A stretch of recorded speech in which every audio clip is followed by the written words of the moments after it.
Hi, I'm Neil Druckmann, creative director. And I'm Troy Baker, I played Joel. And I'm Ashley Johnson, and I play Ellie. So first cinematic here, you'll see as we get to the end, I mean, this opening image, we wanted to match what we did at the end with image of Ellie. Tommy, listen to me. He is the contract. I think it's such an interesting thing to start off with, not only in the past, but also to start off basically. Yeah, that's one of the things we were discussing as we're iterating on this opening sequence, because it used to be, it was all seen through Joel's eyes. But then it became a lot more interesting to think of it as you're seeing it through Sarah's eyes, because Sarah is really kind of, the whole game is about this relationship between Joel and Ellie, but here Sarah is kind of embodies what their relationship is going to eventually become. And that was probably one of the hardest roles to cast too, with Sarah. Yeah. There were a lot of people that came in, and I love that this scene was, you know, that was one of the audition scenes. And it was so amazing when Hannah came in that it just, I mean, what you're seeing right now, that was the chemistry, and she was amazing. It's like, kind of like a younger Dakota Fanning. Just, there's an old soul behind those eyes. Yeah, and she could turn it on and off between each take. Yeah, it was crazy. Yeah, she was crazy. She's amazing. It's always a little awkward, right? You have a 12-year-old someone on the set, and you're doing this pretty dark stuff. Especially with the way that we work, too. All right, let's hold off on some of the jokes today, guys. Good. You started helping out with the mortgage then. Yeah, you wish. And this piece of music, actually, we were struggling to find which piece to play here. And then Gustavo wrote this thing for the VGAs just to play before we showed the trailer. And right away I heard it, I was like, that's got to go in the opening. This is the theme kind of like the relationship between Joel and his daughter that later becomes the theme between Joel and Ellie. Hallican Drops, Pelican Drops. the name of the band on her t-shirt. And where did you get that? My daughter came up with that. My 2.5-year-old daughter named one of her dolls that. And we're searching for a name for a band. I'm like, I got a name for a band. So this is going to be the first time that I've ever seen this scene. This was one specifically that I really didn't want to once we did it. And when we first talked about doing this, in the very, very beginning, I knew this scene was going to come. And I told you, I was like, give me a heads up when this day comes, because it's not going to be a good one. Well, the thing with this scene, it's a super difficult scene to shoot. The first time we shot it, we did like at least 15 takes or something crazy like that. And then we thought we had it in the can. And well, I thought. Well, no, we all thought. We thought we came back to work and we started putting it in. And for me, there was just something that was, I felt like we could convey the same amount of emotion with less. Yeah. And it was a hard thing to tell Troy because everybody put so much into it, and it's like, we got to do it again. Well, I remember that we got to day come back to this. when you came back and you told me that we have to do this again. Obviously, you'll see why what we're talking about. But this is the defining moment for Joel. This is where he draws that line in the sand, where he has few moral lines left to cross. I'm so amazed with how well Hannah did, and Yeah, I mean, it was difficult to watch just on the mocap stage. And we actually had people, after a few takes, leave the set. They were like, I can't watch this anymore, and they just took off. But from a story standpoint, it's so important to show just what the violence does and how it like rips apart this family. well, then especially a lot of times in video games, you see blatant violence, but when you personify it and you put it on a face, especially that young face, and you see the devastation that just one life lost can do. And it's just, I mean, this was such a hard day. It was such a hard day for both of us. I mean, it was exhausting for her. It was exhausting for me.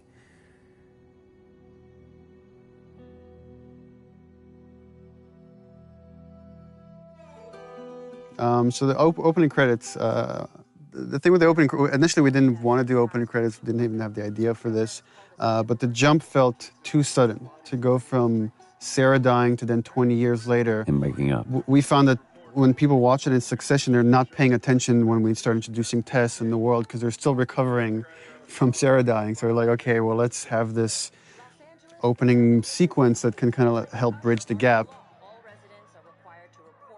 And just had the idea of just seeing this time-lapse video of fungus growing, because so much of the disease and the outbreak is based on this cordyceps fungus that's spread through spores.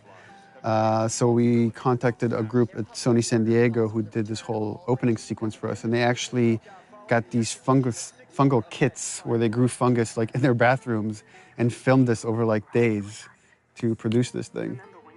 So everything you're seeing is actually it's real. It's not CG. It's not. It's all organic. Except for the spores at the end, which are CG. Everything is real.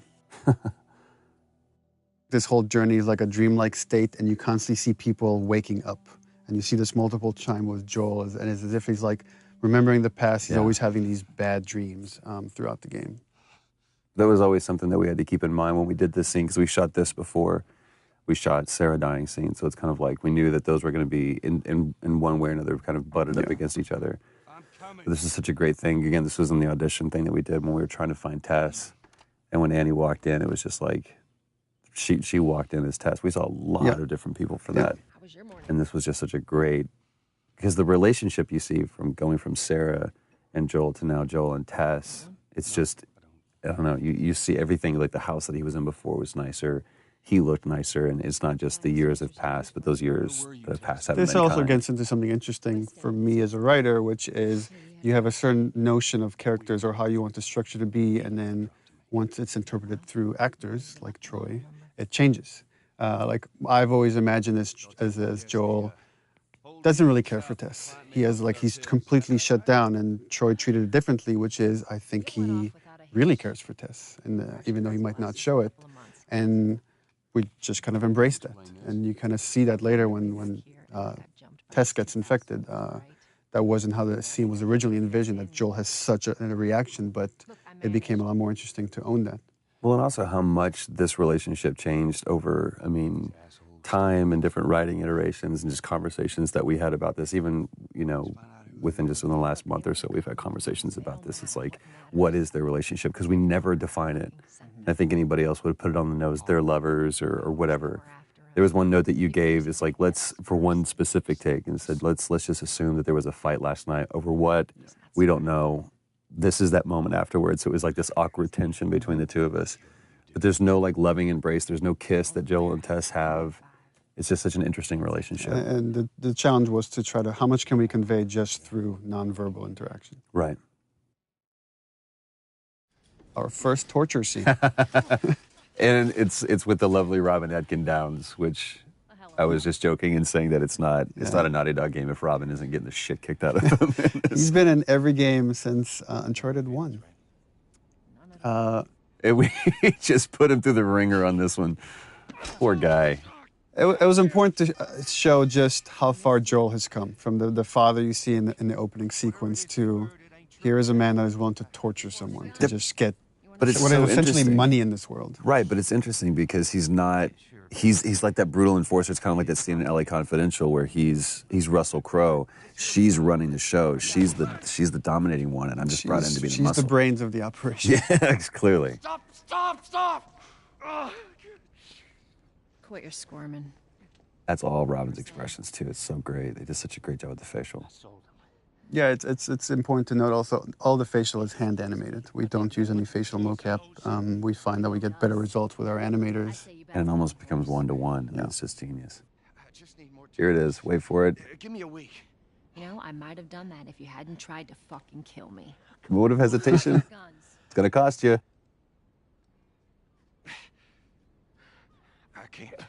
We re-edited that. We used to show the break, and actually it was less brutal than when we didn't show it. When you didn't show it? Yeah, when it's left to your imagination, it's a lot worse. Yeah, but just you can see the way that his arm's positioned. But yeah, you're right. This is so revealing, not only about the relationship, but about, again, who Joel has become. To go from a father who just cares about keeping his nose down and keeping the job and playing by the rules, to being a guy who could just literally break some guy's arm over guns. It's just crazy. Come on. Yeah, fuck those fireflies. Just go get them. She loved doing that scene, too. Annie loved that. She tried not to smile every time. And I love it's just business as usual. It's back to it. It's like, all right, so now what? And we're about to meet the very talented Merle Dandridge. Ah, Merle. Now, here's something interesting about this. Again, going back to the audition, that process. We saw a bunch of different girls, even girls that we had originally seen for Tess, we brought back to see. They're all really Marlene. good. They're fantastic. And then Merle came in and just And There I was wasn't no question. and I wasn't there for that. And Ashley can chime in on it. Or no. Ashley was part of the audition for Merle. When she came in, it was hands down. Yeah.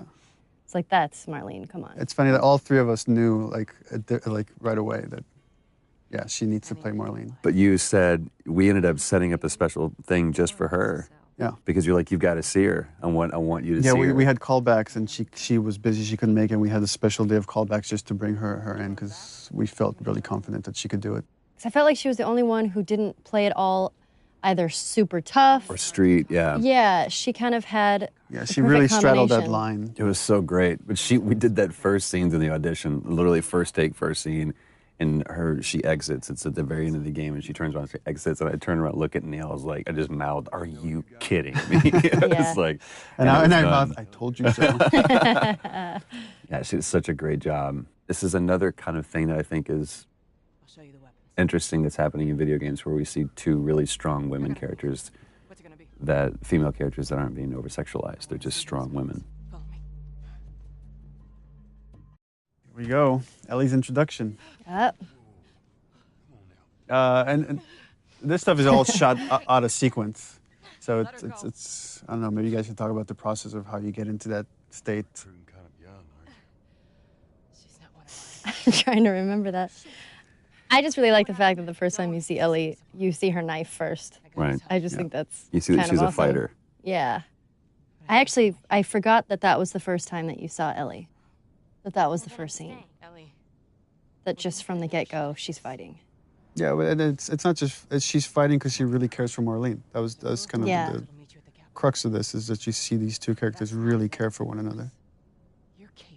And I love in such a short time you see between Marlene and Ellie, there's this connection that's so important because that has to carry through to the end of the game when Marlene shows up again. Well, even like just the positioning of the two people. I mean, it's Joel and Tess versus Ellie and Marlene.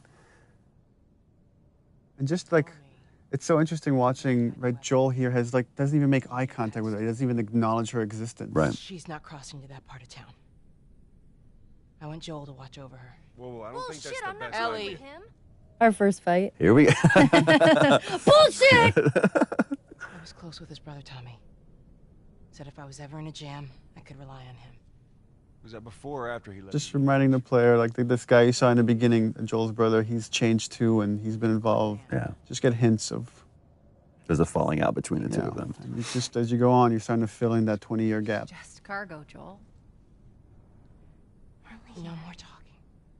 Which is pretty true to your writing, too, because I'm like, so what happened here? It's always, what do you think? What do you think happened there? Because I have no idea. I don't have the time to write it. Don't take long. And you, stay close. For Joel, right, that's a hint. It's like, I don't want to be around this kid. Right. Because some subconscious part of him knows I could get hurt here. Is it? First moment alone. What does Joel do? Time for bed. Takes a nap. I'm tired. What are you doing? Killing time. I do really like this scene. Well, what am I supposed to do? I am sure you will figure that out. It's a great moment. It's another one of those moments, too, where it's like, it just feels like Joel is just always exhausted. Like this world is just bearing down on him. But I love that moment, too, where she points out the watch, where we get to establish that watch that... Yeah, and Sarah that's something gave we me. didn't have in the beginning. That's actually something we inserted after the fact. Not for this scene, but there's another scene where we have that. But I also love, like you said, the kind of the juxtaposition between Joel and Ellie, to where Joel's just, like you said, weary and exhausted, and you have this total opposite, almost antithetical thing of like this naivete and this childlike behavior that's wanting to explore. And it here shows up in this. she's talking about having bad dreams, like the idea that they are both carrying this baggage with them. And it's how they first connect. Look how dark it is. Can't be any worse out there. Can it? What on earth do the Fireflies want with you? Hey. Sorry it took so long. Soldiers fucking everywhere. How's Marlene? what a great moment. He finally addresses her, finally connects on that level, and that moment's interrupted. Well, it's also the first time kind of Ellie, if you think about it, opens up to him. She's saying, I'm scared, right? That was the subtext of that question. That's true. Go get some guns. Don't do anything stupid. Move. Turn around, on your knees. It's such an interesting thing that we're like 2 hours into the game, and we're still the enemy, if there is one, or just other humans, just other people that are on other sides of the law, but there's no infected, there's no clickers, there's no anything. Look the other way. We can make this worth your while. Shut up. Tired of this shit. What's the ETA? Couple minutes. I love the attention to detail, the rain falling off their faces. She's the one that strikes out first. Then it's interesting how Joel instinctively, when a gun is pointed at Ellie, he acts. Yeah. Again, there's something subconscious that he feels like he has to protect this girl, even if he doesn't realize it yet. Here it is. Jesus Christ. Marlene set us up? So this is starting to build up that conflict between Joel and Tess. Yeah. And this is something we struggle in the story for a long time, is like, how do we motivate this guy that shouldn't really want to do this mission? How do we get him to take on this mission to carry Ellie across the country? And it was through Tess. So if we get Tess to really buy into this thing, and then we, Tess gets infected, then she can convince Joel to take this on. At least initially, at least until we can spend long enough time with Ellie so they can connect. Yeah. And then it becomes about something else. I'll also say, Ashley, when we were doing this, the way that you conveyed fear, because that's a very scary situation that you're in, because you felt like your back was against the wall. Yeah, this is where we kind of show you the difference between Joel and Tess. Yeah, because you're starting to see Tess really kind of buy into this, and you see some hope. Well, the thing I like about your performance here is you really get the sense of the conversation she's had with Marlene and the struggles she's been going through the past 3 weeks. She said that they have their own little quarantine zone with doctors there still trying to find a cure. It's where you see just deep inside how much Tess is desperate for any kind of redemption. Whatever happened to me is that... Remember, Ashley, we were talking about the scene and the idea that Ellie's not sure she believes in this thing. She feels this whole thing is insane and ridiculous. I remember that. I believe the direction I gave you was like, imagine you're giving yourself a compliment. Yeah.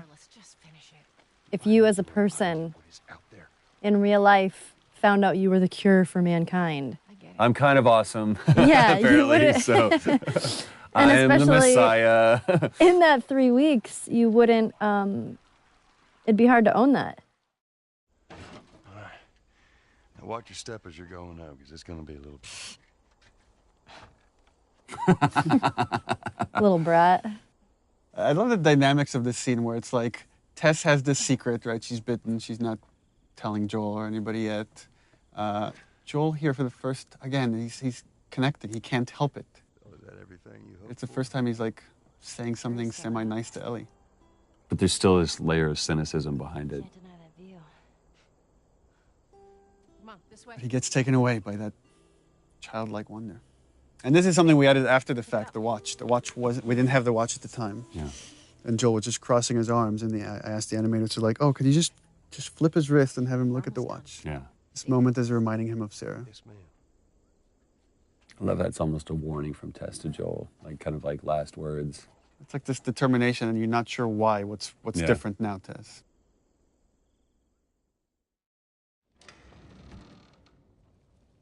No. No, no, no. Tess's desperation. What happens now? I love and it totally comes across without many words or anything, just through the expressions on Joel's face, which is, I've put up with this long enough. Right. This is over. I've indulged you enough, Where's Tess. this lab of theirs? She never said. She only mentioned that it was someplace out west. What are we doing here? This is Yeah, not. that calm, pacifying, trying to talk some sense into you. I know that you are smarter than this. Really? Right. Guess what? We're shitty people, Joel. It's been that way for a long time. I love the fact that her character, It is over, Tess. she knows she's going to die any minute, but she's still holding on to so much hope Go Yeah. home. I'm not that, well, she's different. going anywhere. Right. Look at her bite. The world could still change. And it's kind of this theme that, like, this idea of, I've done all this crappy things, but it's all okay if I could do this one thing right. Right. And then that kind of moves over to Ellie. And we see that theme later when Ellie, like, talks about it can't be for nothing. I got to point this out. Everybody else, because this was a part of the audition scene too, everyone else did that "don't touch me." They screamed it out, and I love the way she did that, where it was like that first "don't touch me." And it's Yeah. just that realization. And I love the fact that Ellie's the one that figures it out, not Joel. Oh, Christ. And again, the back and forth Annie's doing between this freaking badass to such vulnerability and constantly jumping back and forth, and she brought that every take. We're all like, because every take she's like full on crying by the end of it. She's incredible. You're right. She's such a badass, but she was so vulnerable at the same time, which is such a, Shows Hard two thing to sides of the play. same strength too. God, I'm such an Annie fan. You have to feel some sort of obligation to me, so you get her to Tommy's. I remember you coming out of a take, and Troy's like, look at me, he's like, you don't understand. You're not right there staring into her eyes. Yeah. I can buy you some time, but you have to run. You want us to just leave you here? Yes. There's no way that. This moment where, like, Joel's like in denial. It's like, there's something I could do. Not even understanding, like, she's gone. She's already gone. There's nothing he could do right now. And also, she is just laser-eyed on Joel doing that, even though she's talking to Ellie. No, just go. Tess has to snap him out of it. It's like, you know that you have to do it. Ellie. And I believe this is the first time Joel refers to Ellie by her name. I don't think anywhere else in the game he does that. Beforehand. And again, it was important to stay. We stay with Tess, just showing. Here's her emotions finally coming through when Joel is gone. I like how I don't remember if we talked about this, but Ellie has just this, clearly a problem with authority, where somebody's telling her what to do. Yeah, for sure. I think that also, I have a problem with authority. So that came out a little bit in Ellie. Tess. I don't even know what. Here's how this thing's gonna play out. You don't bring up Tess. Yeah, that's so. Joel knows what he needs to do to survive, which is just let go. Needs to let go fast of these things, or they will kill you. Don't tell anybody about your condition. They That's think you're great. crazy little I love that he refers to And lastly, you to do that as her Condition. what I say. You can barely acknowledge. Just We're he's still trying to search for the term for it. You being the whole cure for humanity thing. Good. I love that he Close says enough. good, but the subtext is clearly like, all right, good enough. Yeah. That's all I'm gonna get out of this kid. Good chance he could get us a car. Okay. Let's get a move on.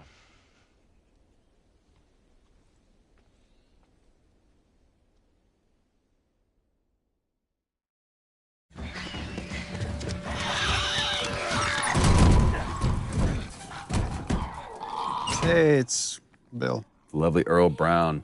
Whoop whoop.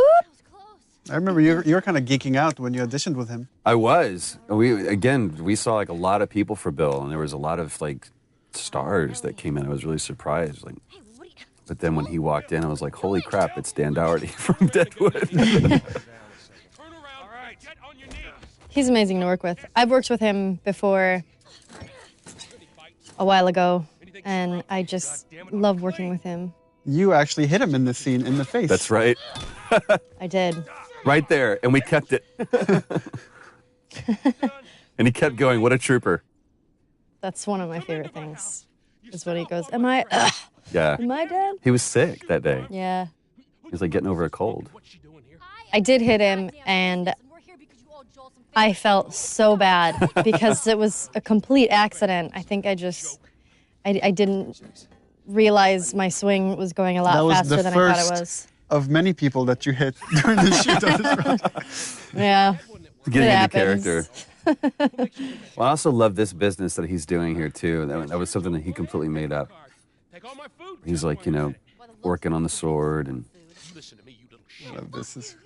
I need you to shut up. Again, I love this moment, this paternal thing. Like, just shut up, kid. I need to handle this. He's always a dad. Actually, Bill, they are. Well, it don't matter because I don't have a car that works. But there is one in this town. Parts. There are parts in this town. Meaning that you could fix one up.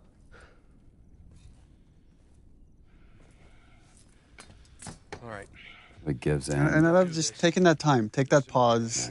All right. It's on the other side of town. Now you help me go gather it, and maybe I can put something together that runs. But after this, I owe you nothing. That's fine. A couple days from now, we'll probably be dead anyway. And it's like opening handcuffs, but again, I see it as this almost tender moment between Joel and Ellie. Stay right on my ass. Can't miss it. Another great Ellie line. Smart ass. Remember the rehearsal for all these scenes? So we would shoot these things in chunks. So we'd bring like Earl in and Ashley and Troy and just shoot we're going to shoot the whole Bill sequence. And talking to Bill, and he's about to talk about a partner that he's had. We've talked, there was a question that brought up, is like, what kind of partner is this? And Earl asked, is Bill gay? And I said, well, he could be. I mean, it's really up to you. Well, no, you gave the standard response of, what do you think? Because I really want him to own it. I thought he was when I wrote the part, but I really wanted the actor to own it, and he did. I mean, he made that decision to make him a gay character. And again, it's not something we ever explicitly say, except for the magazine that Ellie steals. Right. But again, instead of making that a point in something, it's just a cute little piece of exposition. Let me tell you a story. Well, and from a narrative structural standpoint, what Bill is there to show is, here's what happens when you survive on your own in this world. It's like you're alone and miserable and a little bit crazy, and it's what could happen to Joel if he keeps going down this path of just doing whatever he takes to survive. And also, Bill is there to kind of give Joel the warning, is like, you go down this world, you care for people, you will get hurt. Hey! What'd I say to you when we walked down the steps? And that's where Ellie has stolen a bunch of Bill's stuff. I love that flips him off. God damn it. You keep babysitting long enough and eventually... I love that line of fixing the stupid pile. Because I feel like that's something a kid would say when you're trying to cover, when you're right. Nothing specific. I was just stealing all your stuff. Fix the pencils over here. Oh, this is the one where we abused Troy. And I was like, you have to fly first into the ground. And he's like, but I should roll. No, fly face first into the ground. Yeah. It was like, well, if I roll this way, then actually, they're like, it looks too ninja. We can't do it. So I literally just had to eat shit time after time again. It's like seeing stars. It was great. Please tell me you're done. Yeah, you guys are acting against nothing. There's nothing there. And something we always had to remember was bring the tension back.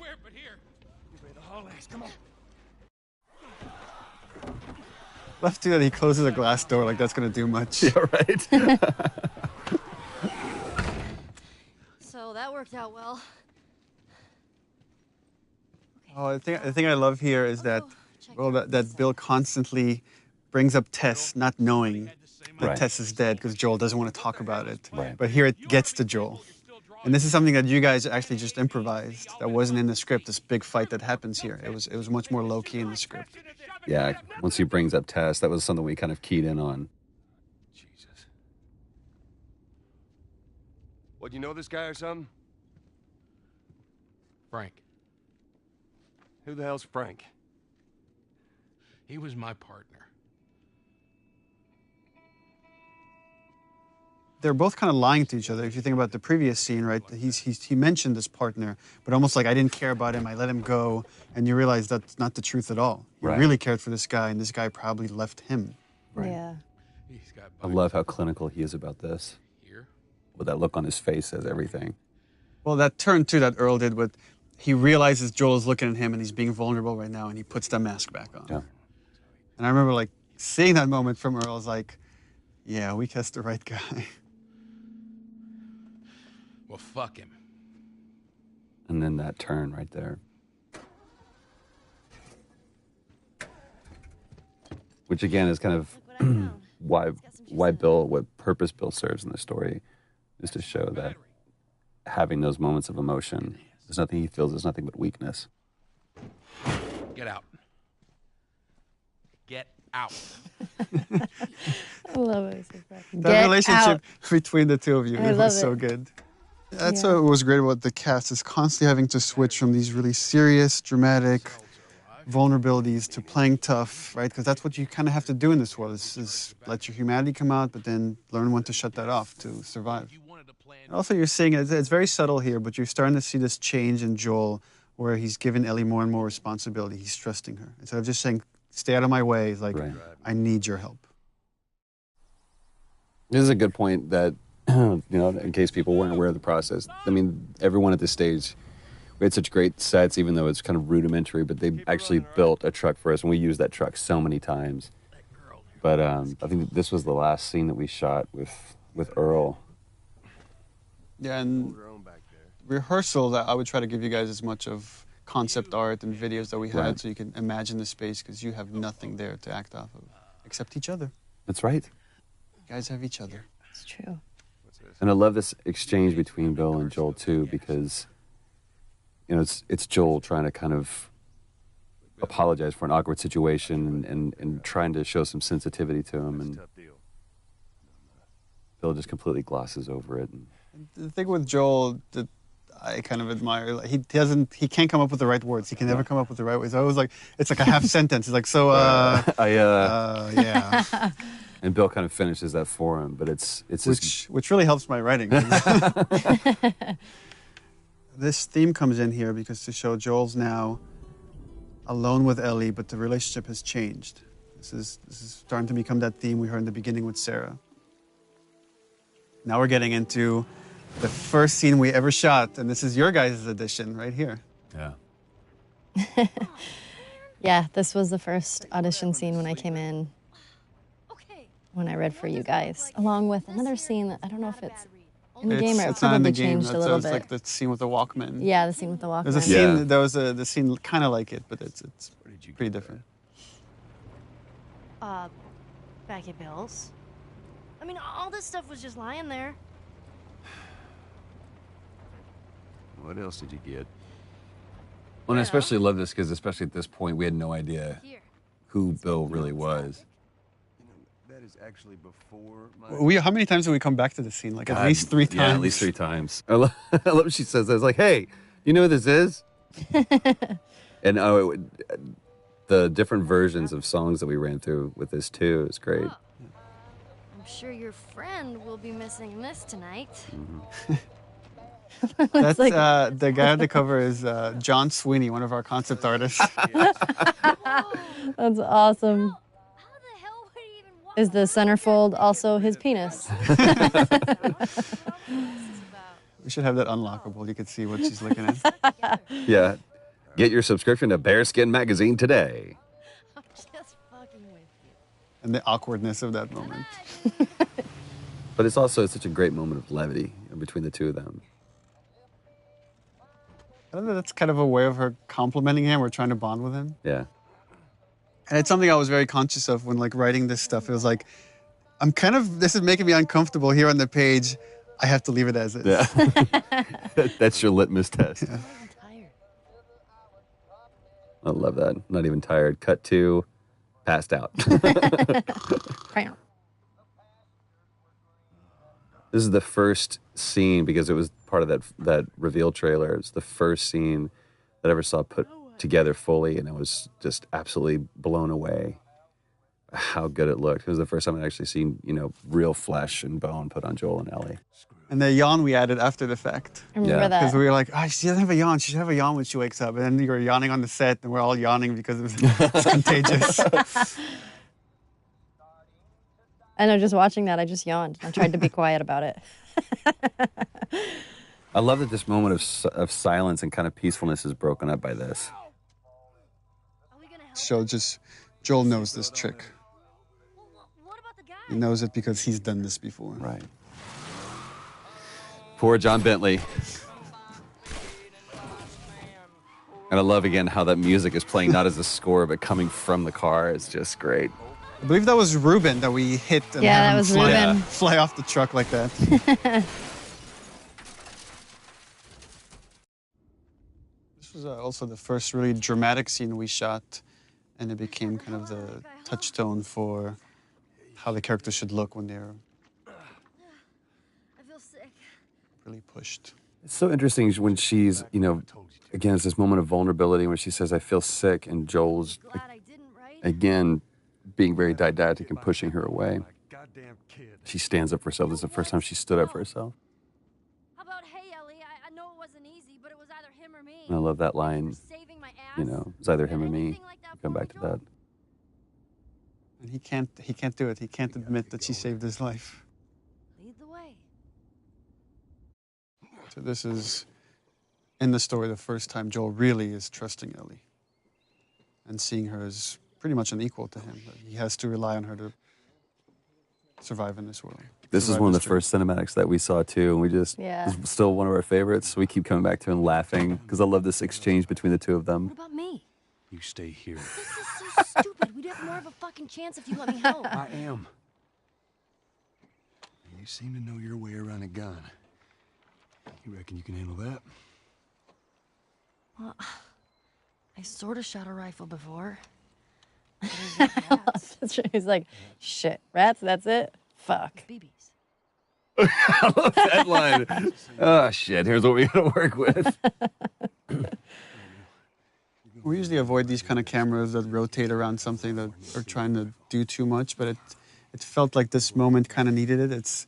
Yeah, I love It's it. a weird parent-kid moment. Yeah. As soon as you fire, But he's teaching her how to shoot to kill. Get another round in there quick. Listen to me. If I get into trouble, There's a really nice, every when I watched like Ellie's performance, this balance between she's trying to be a hard ass, but you could see in her eyes she's kind of terrified of the situation. Yeah. But even in this, there's almost a little bit of excitement there, too. Either whether it's about the reality of her killing isn't real, or if it's just, I have an opportunity to make Joel proud.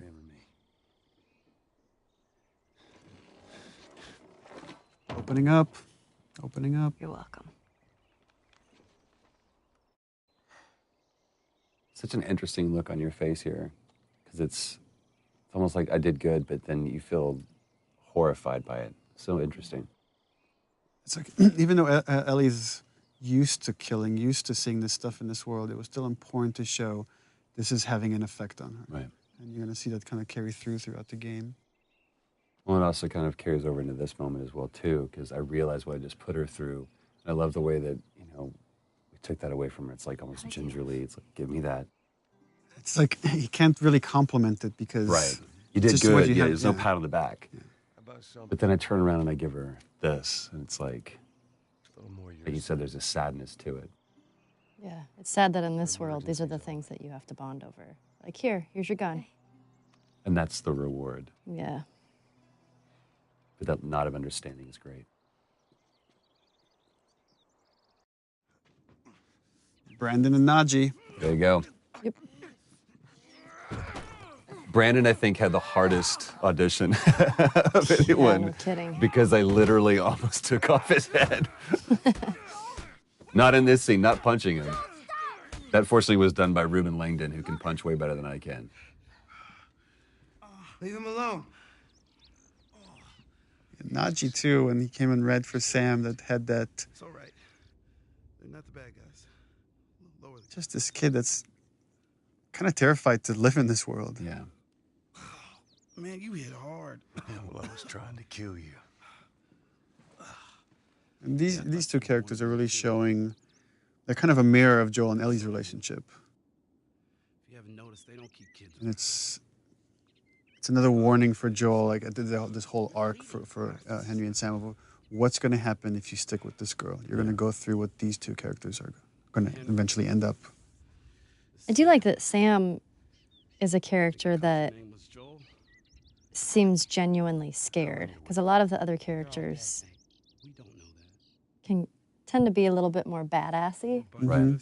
And he's young and he's scared. And I Also, love that. to me, he also comes across very sullen. Like Yeah. there's like just a little glimmer of hope and joy, but it's almost like anytime there is a moment of that, then Henry kind of takes that away from him. It also gives Ellie an opportunity to play a mentor of sorts for him. Not too far from Yeah. here. Be safer if we chat there. All right, take us there. Welcome to my office. One thing that I think made Brandon such a great choice for this, and the right choice for this, is this scene about how much he owned it and the pride that he had in showing off this wonderful camp that they had made for themselves, and kind of like trying to impress Joel, and Joel just very nonplussed about the whole thing. He's like, oh, good for you. You've done this. And relax. We're safe. Well, the interesting thing, the way I read it is like Joel is impressed, but he's not. He's trying not to show it. He's trying to still test this kid. But there's a lot of he sees himself in Henry. Yeah. Very, very much so. And this is, I remember we going back and forth about this because.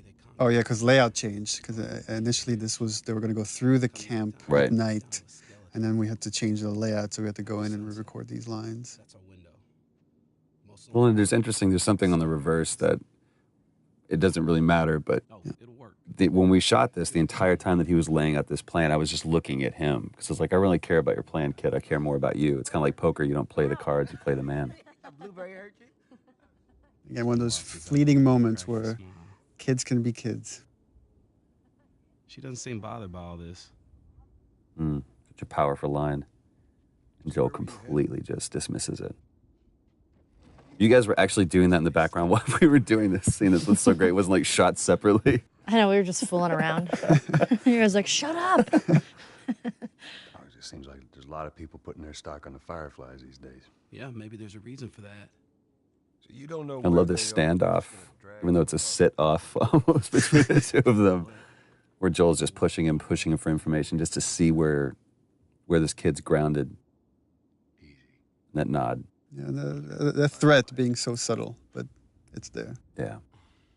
And that's the other thing, again, that Brandon did with this that everybody else didn't do. They kind of really got in Joel's face, and he didn't. He didn't posture himself that much. It was just like, I'll take care of mine, you take care of yours. And also that he doesn't correct him about your daughter. Mm-hmm. Joel doesn't correct him. He's not, she's not my daughter. You and your girl, you want to join us? It goes down tonight. I guess we best rest up then. And I guess that's the most Joel's going to give him. Yeah. That's all Henry needs. Joel sleeping again. These were my favorite scenes where I just got to sleep.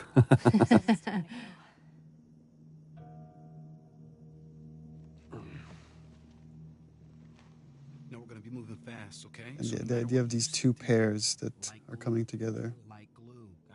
And they were such great brothers. Brandon and Najee did such a great job together.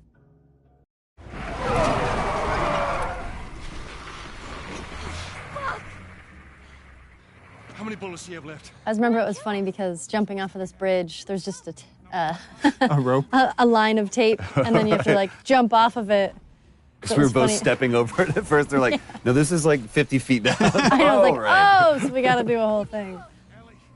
It looks ridiculous what we're doing. It's like, with our arms above our head. I know. And this part where you're in the water, we had you on a cart. That's right. And we were just like pushed you wheeling across Yeah. mocap stage. It was actually pretty violent being on that. It was. It was pretty scary.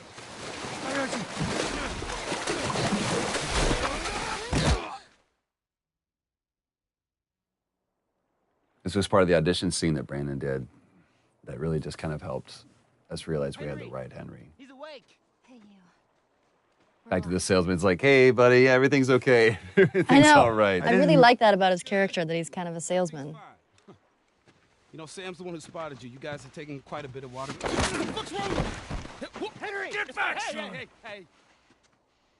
He's pissed, but he's not gonna do anything. You sure about that? Stop! He's confident. He knows he can calm you down, but he needs Sam to stay out of the way. Right, just in case. Yeah. Chance of making it, and you did. But coming back for you meant putting him at risk. Stay back. I think there's already the change there. Joel knows it's true. Yeah. Joel wouldn't have come back for him. I saved you. And even when we were shooting this too, I mean, that's you really get into that moment, and every time that I felt that hand on my shoulder, it's almost like that Hulk moment where you realize, oh, I felt bad for letting you see that part of me, because so far I really haven't, in these moments, let that demon out. I've done what I've had to do, but this is just cold-blooded murder I'm about to do. The thing with Henry, which Brandon really brought to it, which is making light of everything for Sam. Everything is done for Sam. Right. I think he really is intimidated. He is scared in the situation, but he's making light of it so Sam isn't as scared as he is. Because the second that Sam sees that he's scared, Innocent will be scared. Silver lining kid. You're gonna be really happy you didn't kill me. This is the longest Short cinematic scene. in the game. I had to fit that in there. Quit this place from this, since we had it in the first trailer. I can't quit you. I remember when we first, the very, very beginning of this, when we like did the first table read through this and everything, and we talked about, I asked if there was going to be a moment of just a light shining through in this darkness, and you talked about this scene, and at that point it was just really kind of just real easy brushstrokes of what it was going to be, and it really came into fruition and became this Well, all the characters here have their guard down. It's kind of unique, because usually somebody's lying or somebody's hiding something. Right. And here's like, everybody has their guard down. They're just talking about motorcycles. You two deserve a little privacy. And you were really giving too on this. We spent a lot of time on this, and there was this one scene where you just kind of let me ramble about you know, to where we really feel like we're coming midway into a conversation. I don't remember what was said, but it was just this cool moment. But you went more into the details of like with Tommy and where you went and the states and all that stuff.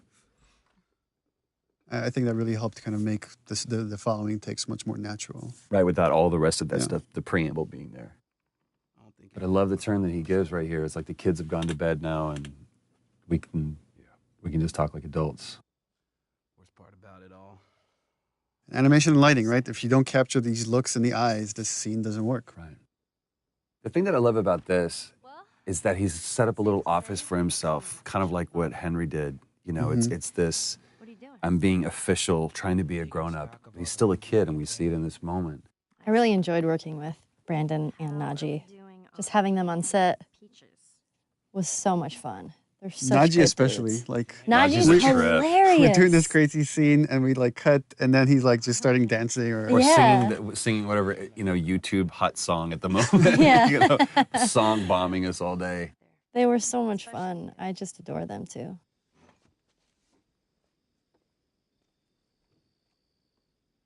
Is everything all right? You got an opportunity to put so much of you into Ellie. that's just because I can't write, so I just listen to Ashley talk and it was like, oh, that's a good line. Have a good night. That's giving me way too much credit. How is it that you're never scared? It's like Who says that I'm not? putting up the defense, making joke of it, as Ellie does. Yeah. And then seeing when she needs to, because that's the only way she's going to cheer him up. She's going to open up to him. And also, she kind of throws out that bone, like, you know, scorpions are pretty creepy. That's not what I want to talk about. Being by myself. Which again, all this stuff she's saying here plays into what happens later when she finds out Joel's trying to give her up. He's giving her away to Tommy. Yeah. Those things out there. What if the And it's people kind of who the same sleep thing we're seeing with Tess, What if they're trapped in to where one she body and was, control their body? again, she knows what's going on, he knows what's going on, but it's looking externally for some kind of either comfort or hope or answer or something.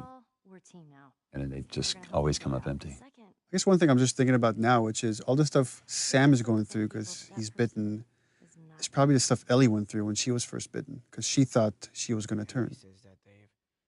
and it just happens that she was immune. But so that's what she kind of Do you think that's true? all these realizations she's had. I go back and forth. I mean, I'd like to believe it. That's a powerful thing for essentially. It's kind of kid to sad because say. that's not what Sam wants to hear. He Right. wants to hear that it's all going to be all right. Right. But she doesn't realize that's what. No, death is terrible. It's a horrible, painful process, and you're all alone. You know. I almost forgot. There. If he doesn't know about it, he can't take it away. All right. This did make me sad because, I'll see you tomorrow. you know, he spent that whole night alone. Mm-hmm. Like, Oh You yeah. Henry didn't go back in there. I let him sleep in, just like. Yeah, let him sleep in. Oh. And that was the last conversation he had. And that always made me so sad after I read that. Because I was like, oh. Yeah, I didn't even think about that. And what would have happened if Henry had gone in there? I mean, the fact that that Henry wasn't there, I mean, plays into, you know, the culmination of this scene where he's just racked with guilt. I mean, one thing we were very conscious of when putting the story together is we would have these really kind of dramatic moments that change the characters significantly, and then we would cut to some more time in the future. Yeah. And so you don't get to see right afterwards what happened to it, and then you get hints of how this affected the relationship, which is what you get into the next gameplay sequence. And this whole thing is, it's a huge change in Joel here, because now he sees, this is what's going to happen to me. The same thing that's happening to Henry right now is what would happen to me if I'm going to keep going and let Ellie get hurt. Yeah. And it's like, he's going to, after this moment, he makes the choice, like, I need to give her to Tommy. Oh my god. Sam? Oh no. I have no idea what that would do to a person to actually see that, to have to do that. Yeah, I remember talking with Brandon about this when he's saying it's all your fault. He's not talking to Joel, he's talking to himself. Yeah. Okay, easy. Yeah, the thing that's cool with this piece, Gustavo's music, is that you're carrying that weight. You're carrying the weight of that emotion of everything just happened onto the next scene, which even though they might not be thinking about Henry and Sam right this moment, but it's just that feeling is lingering going forward.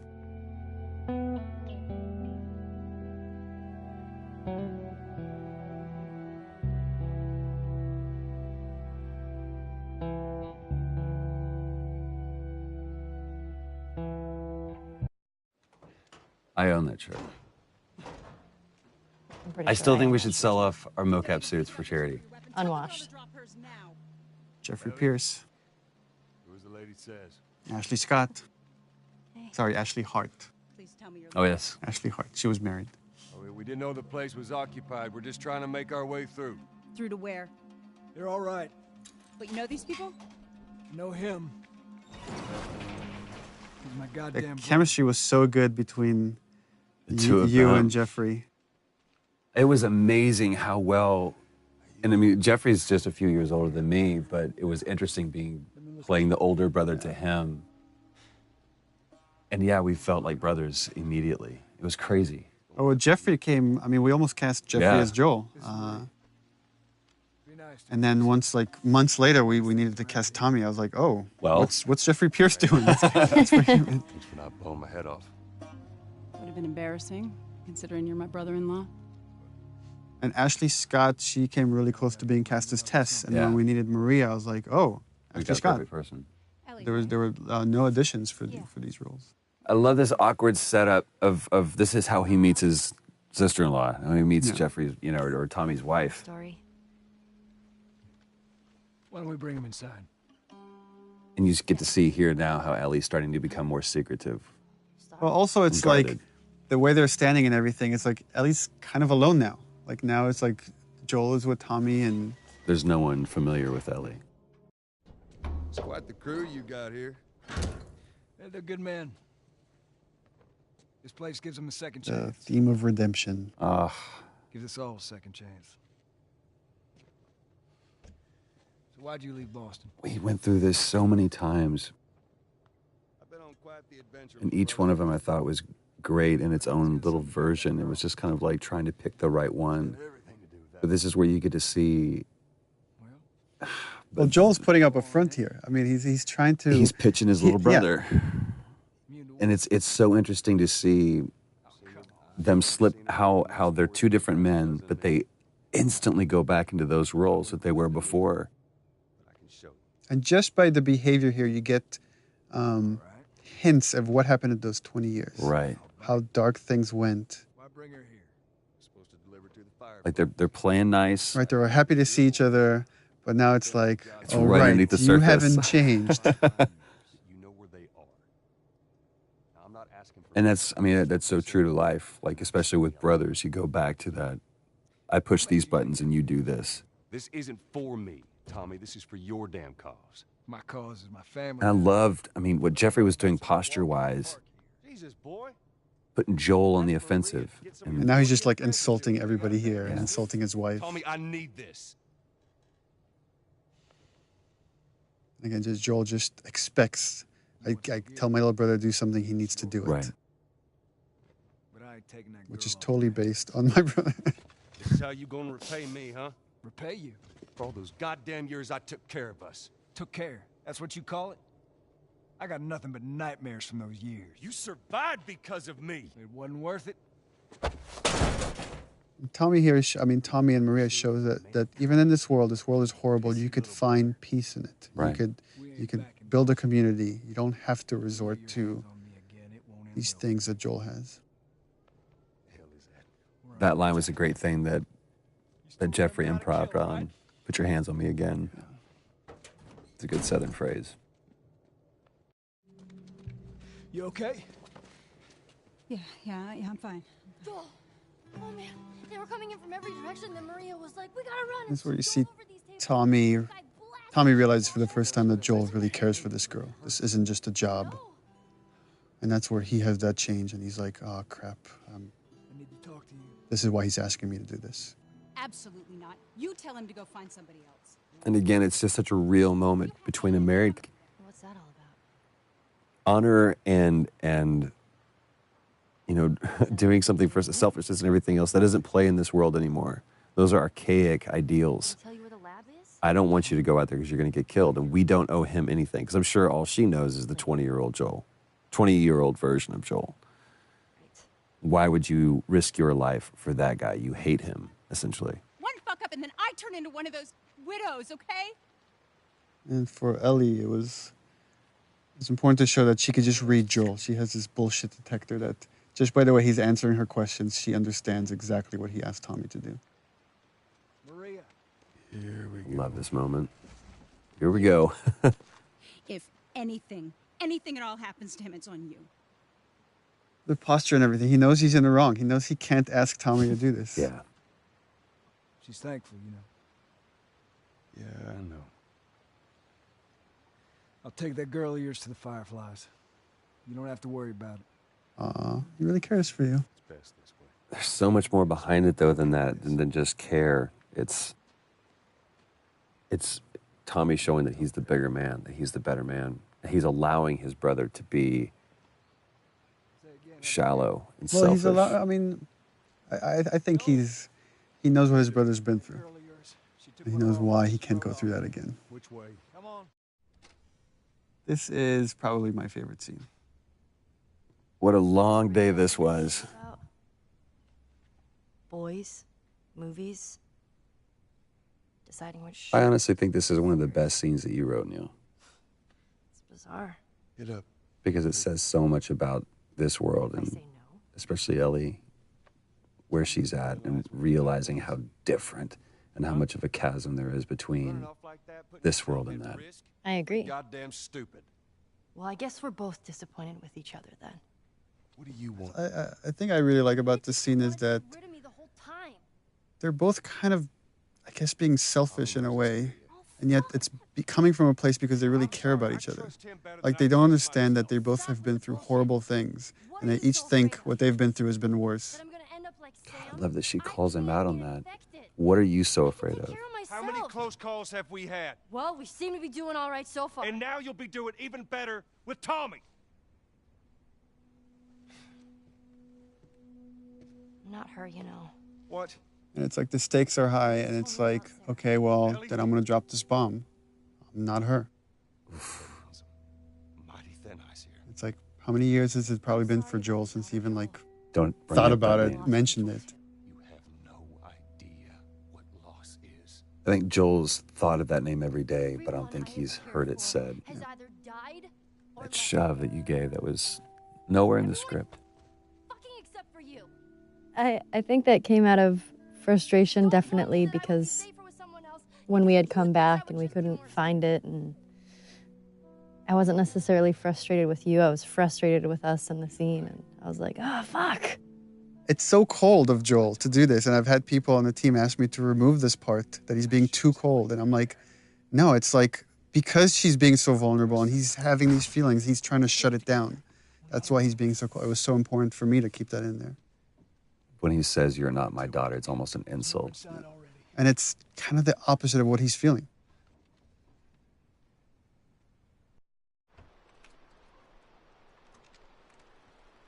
This scene was such a great opportunity to show even just like all these mini arcs with characters. You know, we don't have a lot of time, and we're not gonna. We can only tell Joel and Ellie's story. We can't go into such detail with Bill and Tommy and Tess and Marlene. But you get this great resolution between these brothers because you get the full arc of it in just a short amount of time. It's like the way I approached it is the seed has been planted. Like when she says, I'll just be more scared, that Joel just needs time. And in time, he will change his mind because he doesn't want any, deep down, he doesn't want anything that will hurt Ellie or. So over there, the idea is just this little horse riding montages. That change is brewing. And Gustavo's music doesn't hurt. What's so great about how this plays out is there's really nothing happening but just this passage of time. That used to be a level that you played through. And just during production cuts, we changed it. So it actually worked out better. It just became this idyllic idea that you never fully reach. You just see it from the outside.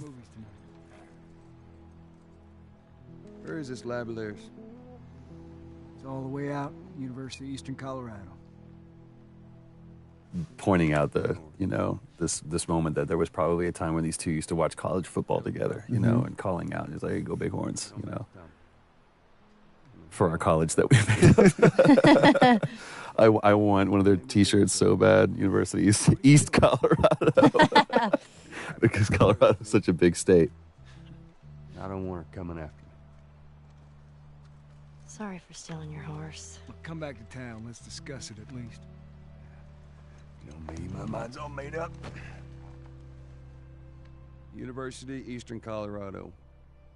How do I find this lab? It's in the science building. Looks like a giant mirror. You can't miss it. And the idea of offering Joel a place of refuge, a place of redemption.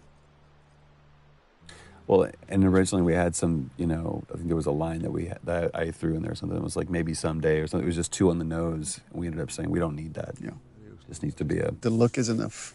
Well, and the offer to me is enough. Mm-hmm.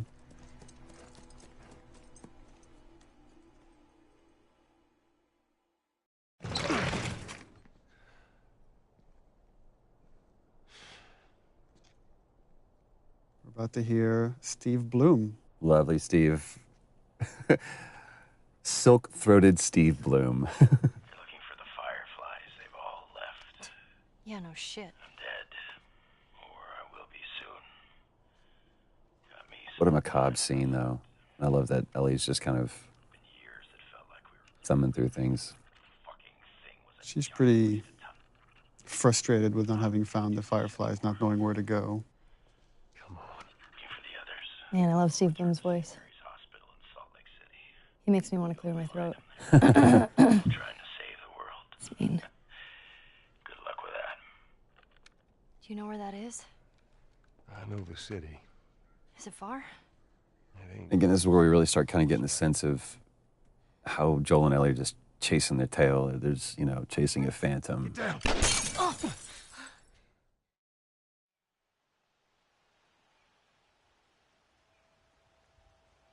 For me, is what I wanted from this is not to overplay it, not to like have Ellie cry or scream or. Shit. Joel. There's probably a lot of panic that happened between this moment and the next. Well, and what a great line too. You got to tell me what to do. When almost the entire game she said, "Don't tell me what to do." And here is where we've been lying to everybody when we've been saying you don't play as Ellie. That's right. Yeah. Asked point blank. Do you play as Ellie? No. Nope. I know. In this moment, a lot of this project and the story has been constructed around this moment, which is where the roles flip, where now it's Ellie that has to protect Joel and essentially bring him back to life. Bye-bye, Bunny. It's a pretty cool reveal too. To pan up. And there's Ellie as the hunter. What we wanted here is also is like, you don't know exactly what happened to Joel, what's the state, how much time has passed. Poor buddy. But the way that she's doing that, you can see that she's been doing this for a while. You'll just startle it.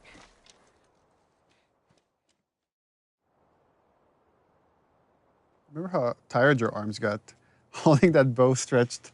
That bow, it was so heavy. And I remember that I was shaking and I was like, hey guys, this is really heavy. There's David. Nolan North. Nolan North, ladies and gentlemen. Ruben Langdon is James. Ruben Langdon, ladies and gentlemen. Sorry. Here's my friend James.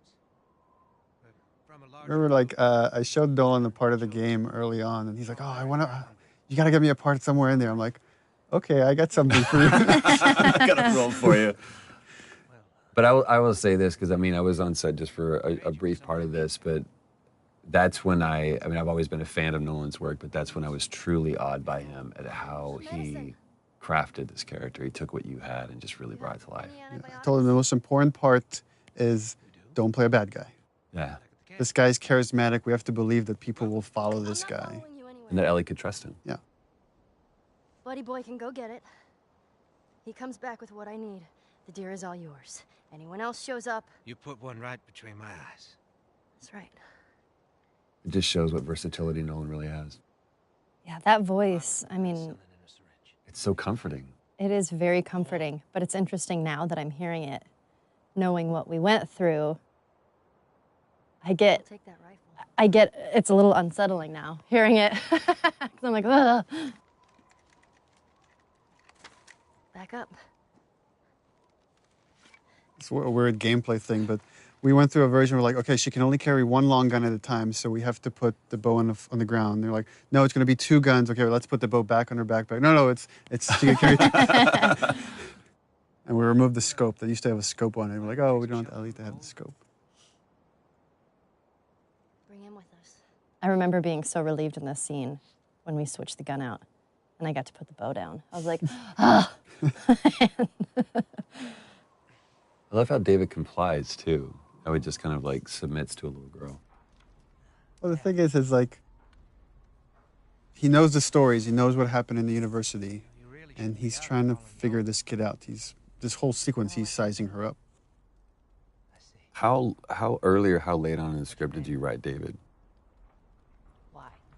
I mean, it was written not that long before we shot it. Because remember you it started out mentioned, from like, a pretty Cannibal small. King. Yeah, it was referred as the Cannibal King. We just knew that Ellie was going to run into the worst of mankind, and she would persevere and come out on the other side. But then once like Nolan came in and started like putting David together, it was like it became a lot more interesting to make him this really charismatic guy that is just infatuated with Ellie.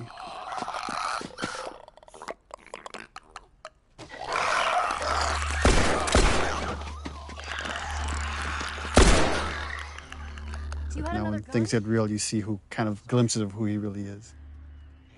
Because there is that moment in that other scene where he makes it seem like, okay, you're in control, but she never was. Yeah. Had some practice. Well, you handled yourself pretty nice back there. What's cool about David and the conversation I had with Nolan about him is that he's trying to win Ellie over by being honest with her. And here's the part where he's like, I feel like she's ready. I'm going to kind of reveal myself. No such thing as And I think like I could still get her to come around. Now, you see, I believe that everything happens for a reason. Sure. The other interesting thing, thematically, that's everything happens for a reason is the same thing that Marlene really believes. That everything happens, like it's something she repeats to Joel at the end. But you're kind of seeing how all these characters are just, how much they're willing to go for what they believe in. When you talked about like being surprised by your own writing, was that a moment like that, or was that something that you had intentionally done to where those characters were going to? No, I think it's just something you think about, and there's a theme that just kind of sticks around in the project, and then characters end up talking about that stuff because you're thinking about it all the time. Traveling with a little girl. You see, everything happens for a reason. Again, another one of those moments where you think Ellie's got control. Don't get upset.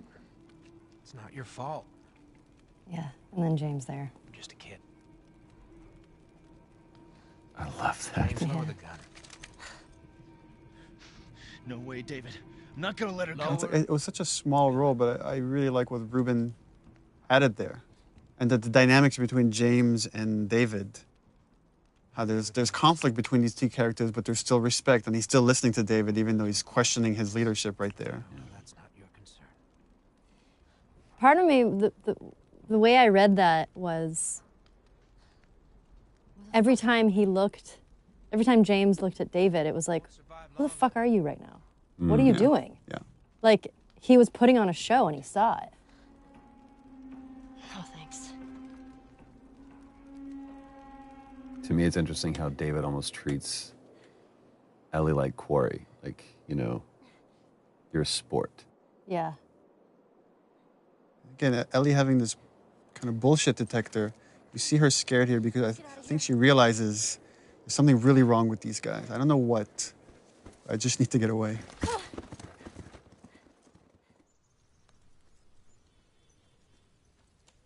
So interesting from watching this, though, I would completely believe David. I'd follow the guy.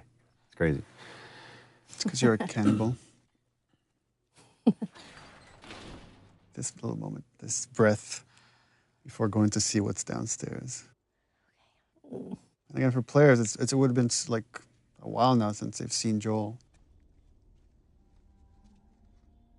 Joel? Once again, Joel's asleep. I only managed to get a little bit of food. I love how these roles have switched, too. Where now it's, you know, the protected taking care of the protector. Move your arm. It used to be open, and then we were like, oh, we should probably stitch that It up. was also on the other side. We had to come back and reshoot it, too. Oh, continuity. Actually, this one, I remember we shot this one again because this is going Naughty Dog method. Everybody can like say the 2 cents. Amy Puckett, one of our coordinators, said, where's Ellie's backpack? And we shot it without thinking about Ellie's backpack. And it was like, oh, we should bring it back in and use it as a pillow. It's like such a cool little touch. You're gonna make it. Yeah, those shivering things was pretty cool. Yeah. The towel thing, right? Let's see, you did that. Well, yeah. I mean, he still obviously he animated it, but a great moment of them falling asleep next to each other too. Again, her watching over him.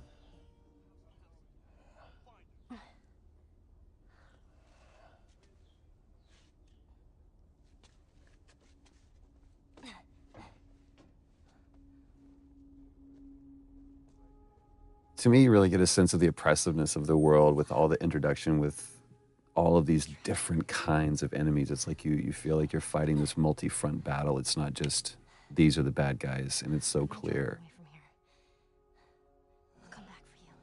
yeah, and just how much Ellie's now willing to put herself on the line to just get them away from Joel.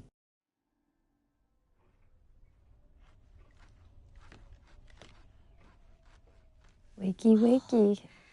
It's interesting how much audio has made all of this way creepier. We were watching it without audio. It's like the Foley of what he's cutting up and back and stuff there. Ugh. Time to eat. And that's the first time you actually see what it is, that you've heard them refer to it.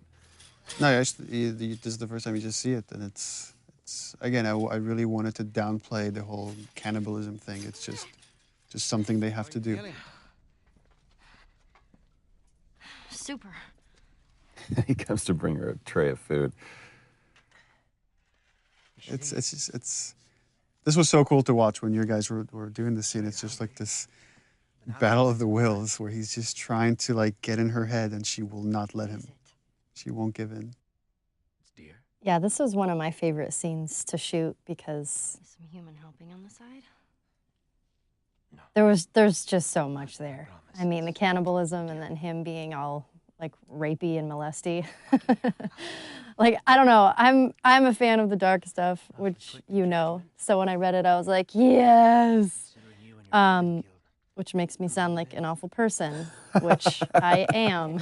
So I don't know what that says about me that I wrote this. I know.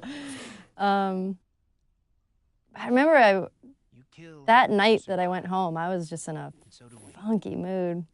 We have to take care of our own, by any means necessary. It was like it was a cooler thing to read about it than actually having to go in there. It was really hard to do. Yeah. You're gonna chop me up into tiny pieces. See, again, I see David being this very gracious person. I mean, everything he's saying is kind of true. It's like, you kill to survive, we kill to survive. It's just what you do in this world. But again, Ellie just is feeling there's something else here. I still don't look at David as a bad guy at this point. Yeah. Well, that's what too is like you were talking to me before we got this whole David thing, and it's like, you want to work with Nolan North? I want to do a scene with Nolan North. I want to do and I'm like, oh, we cast Nolan North. Like, great. I'm like, but you don't act with him at all. Jeez. Yeah, I feel super lucky I got to work with him because He's the king. He's so fun to work with. I mean, he really owned it. He threw himself into it, like darkness and all. And again, talking to him about it, he's like, I don't see him as dark. This is just what he wants. That's it. I think David believes his own line of bullshit. Or whether it's bullshit or not, I think David believes that he actually is doing the right thing. I mean, that's the other thing we discussed with Nolan is like there's a religious part to David, even though I never wanted that to come out in the script. But he really kind of believes that he's been sent here and he has this destiny that nothing can really harm him. What am I supposed to tell the others now? And you really took that on the chin that day, too. Man, this whole sequence with David, I was so beat up and bruised. Actually, I remember you came back the following day with bruises. I was like, guys, look at me. I had bruises We're like, everywhere. oh, that looks bad, but we're making the gonna game do some now. more yesterday. Yeah. I love that you made it the little girl that broke your fucking finger. Yeah. That was a good call, Neil. Well, he calls her stupid little girl, so she throws it back in his face.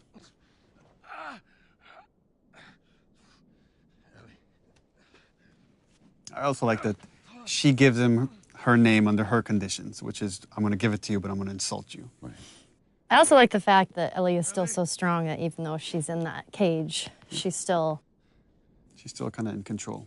Yeah. But it's a much stronger, that's a different strength than you'd shown anywhere else in the game before. It's like that winter was a really, really hard winter for you. Here's another funny scene. Wow. Well, and you're wrong. I did get to actually act with Nolan in this. Nolan was a trooper and let me torture him. Although we did record over his lines with Liam O'Brien. That's right, the lovely Lob. The lovely Liam O'Brien. This actually is my favorite scene in the game. Is it really?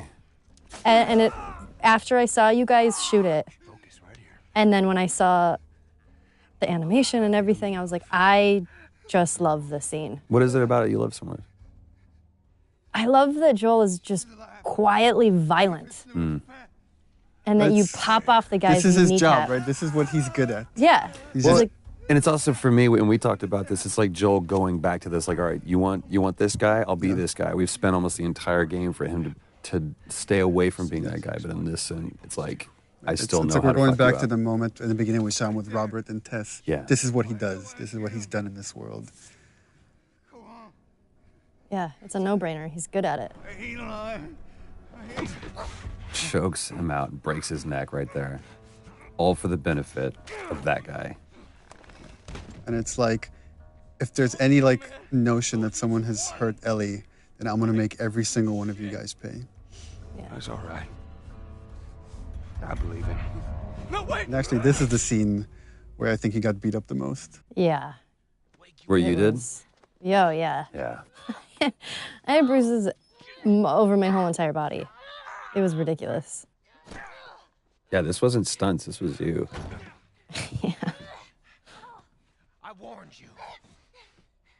The thing that I love about this scene is how much Ellie's using her brains and her physicality, like everything to like get out of this situation.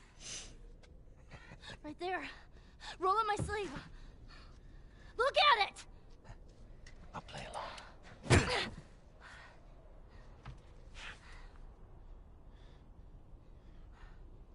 What'd you say? Ruben helped so much during this part because choreographing sort of all of the little movements were so particular. And I think everybody sort of knew at this point that I kept hurting people. So Ruben was like, you have to give her the foam knife because she will hit me.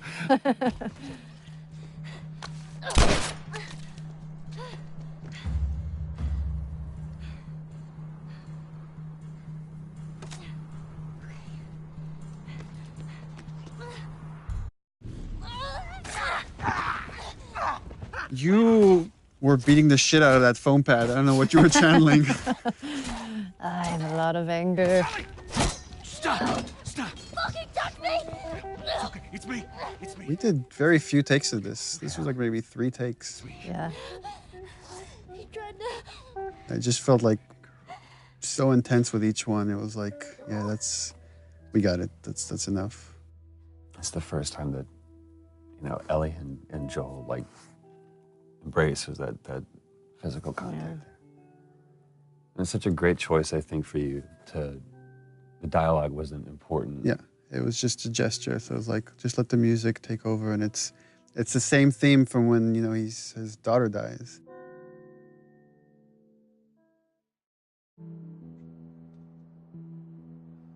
This was the scene where you got the most emotional. You almost cried in this scene. Oh, that's right.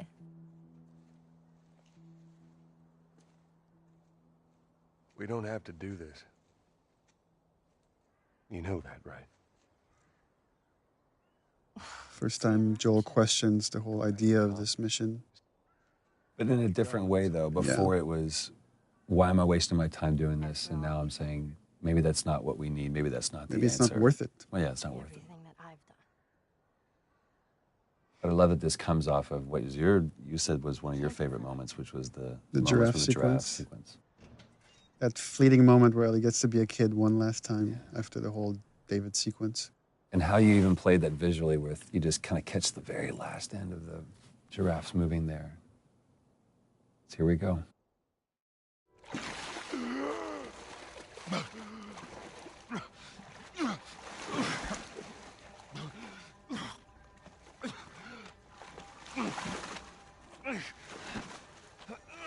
Oh, Ellie's dead.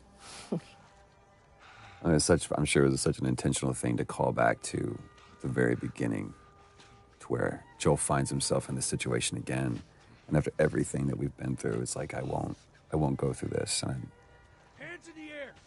just that irrational, maddening, desperate calling for help. I need.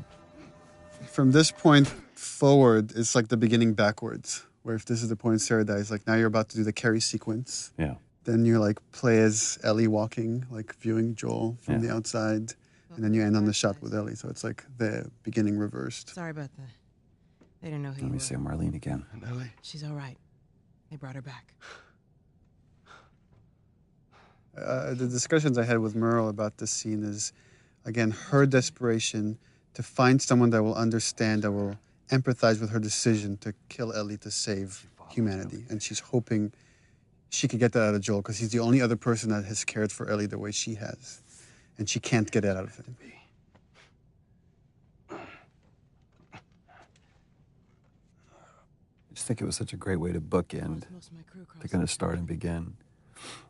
pretty much lost. with Marlene, and it's so great that they were able to capture just the strength that she has, even when she was sitting in that chair. Yeah. And again, she's completely empathetic, even though she's supposed to be antagonistic. It's a very similar line to what David says. You don't have to worry about her anymore. We'll take care of her. I worry. Just let me see her, please. You can't. She's being prepped. This is one I've always seen Joel in the most parental role. Surgery. The doctors tell me the cordyceps, the growth inside her, has somehow mutated. It's why she's immune. Once they remove it, they'll be able to reverse engineer a vaccine. Yeah, her performance here was just stellar. So flawless. It does. I remember with Talk Music guys that were putting a lot of Gustavo's music in, and the first few passes were, there was this dark music that was playing here once Marlene reveals that Ellie's gonna die. And I was like, we can't play Marlene as bad because she's not bad. She's not. I mean, she's trying to save everybody. I knew her since she was born. And if anything, I told him was like, you can go dark with Joel. Because again, when Ellie's life is on the line, Ellie's in danger, he lets himself slip back into the murderer, the killer, right, however you want to view it. It's so interesting. I wonder how many players, like, especially in this moment right here, how many sided with Marlene and how many think that Joel was actually the wrong one. It's like, dude, listen to what she's saying. At the same time, this is the theme of the game for me right here. Is as a father, you will kill everybody else to save your kid, and that has always been kind of the through line for me. Is Joel's willing to go to the end of the line, meaning sacrifice humanity to save Ellie. Again, Robin Atkin Downs. Guess what's going to happen to him? But this was so cool, too, because, I mean, we've seen all the way through both cinematic and gameplay, you know, Joel is able to take on everybody, but just this moment of resolve that I'm going to wait for my moment. And it almost looks like he's a beaten, defeated person. Give me an excuse. And that grimace right there, it's like, no, he's not. Which way? Yeah, again, the way you've interpreted Joel is like a man who lets his emotions get the better of him here has to keep them in check. You see how like he wants to destroy this man and everybody here for what they're doing to Ellie, but he has to wait. He has to catch the right moment. I say keep walking. Bam. Where's the operating room? And again, just such a brutal scene. There's no threat here. It's just time. Time is the threat.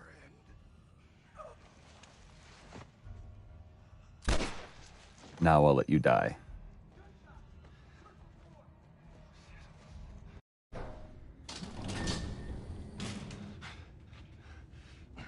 This scene used to originally be all in the operating room. And Joel wasn't carrying Ellie. He killed Marlene and the doctors in the operating room. And then Peter Field, designer, just kept bugging me. He's like, I feel like we have to play this part. It's, you know, you have to carry Ellie out yourself. You can't just be like hinted at. And we ended up switching the whole structure of this thing. He was right. It was like it worked way better. That was another one of those moments where we're like, we're done, we've got it. No, we don't. as a cinematic, it was. I thought it was perfect. But as a bigger part of the game, it was weaker than letting you play through some of it. She won't feel anything.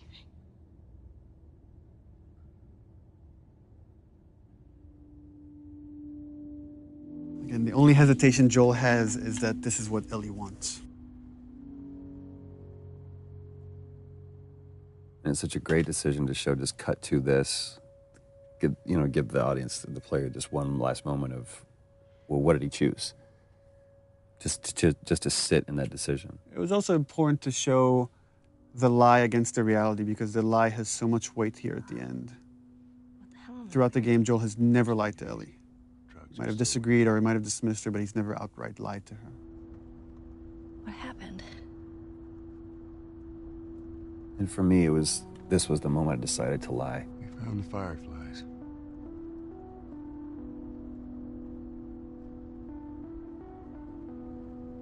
Turns out there's a whole lot more like you, Ellie. People that to me, it hurt to say these things. ain't done a damn bit of good neither. Because once Ellie started believing that I actually had something, that I was someone, you're basically telling Ellie, you're not special, you're not important, and everything you've done was for nothing. I'm taking us home. Yeah, in the first few versions of the scenes, there's like Ellie had all these questions like, Sorry. what happened? Why? Who was there? Why would they let you take me out with the gown still on? And it just was better if she said nothing and she just turned her back to him. And again, just to show how far Joel's willing to go to remove any threat for Ellie. I mean, we had talked about this before where, you know, she obviously has that bullshit detector. Mm-hmm. Let me go. And I just felt like I knew you were lying. You know, I feel like Ellie knows you're lying.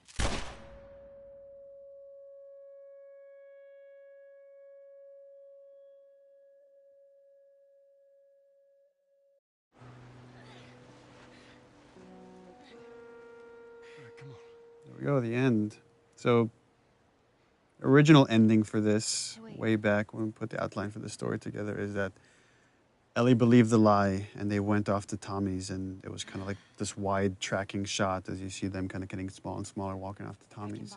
But as we went through the story, and the characters got more and more developed, it's like it didn't feel honest. It didn't feel like Ellie would buy into all of it. And she got bit too. We didn't know what to do. I remember we went over and over and over this scene. Little things changed. But every time I sat and watched you tell this story, I was just raptured by it. It was so easy to listen to you tell this story. I'm still waiting for my turn. Ellie. Her name was Riley, and she was the first to die. And then it was Tess. And then Sam. None of that is on you. You don't understand. I struggled for a long time with surviving. And no matter what, you keep finding something to fight for. Now, I know that's not what you want to hear right now. Swear to me. Interesting hearing arguments around the office about how people interpret that last line, that last okay from Ellie. Whether it's, okay, I believe you, or okay, I could put this behind us, or okay, I don't trust you anymore and it's over.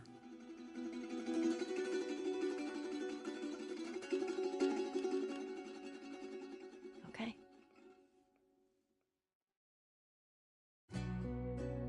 That's it. I hope you guys enjoyed this. For some of the scenes, it's the first time we had a chance to take a look at it, and it was interesting to kind of, in retrospect, after everything that we've been through, be able to kind of recall what we were thinking on that day, and then, 2.5 years later, how we feel about these things. It's interesting we're ending this on the credits because there's so many people that have, all these people have put the story together, right? I mean, whether it's artists or programmers, or without all these people, none of this comes through. It doesn't matter how good the story is or the performance is. There's hundreds of hands that this goes through. And it gets different kind of interpretations throughout the way until you end up with the final thing that hopefully you guys enjoyed.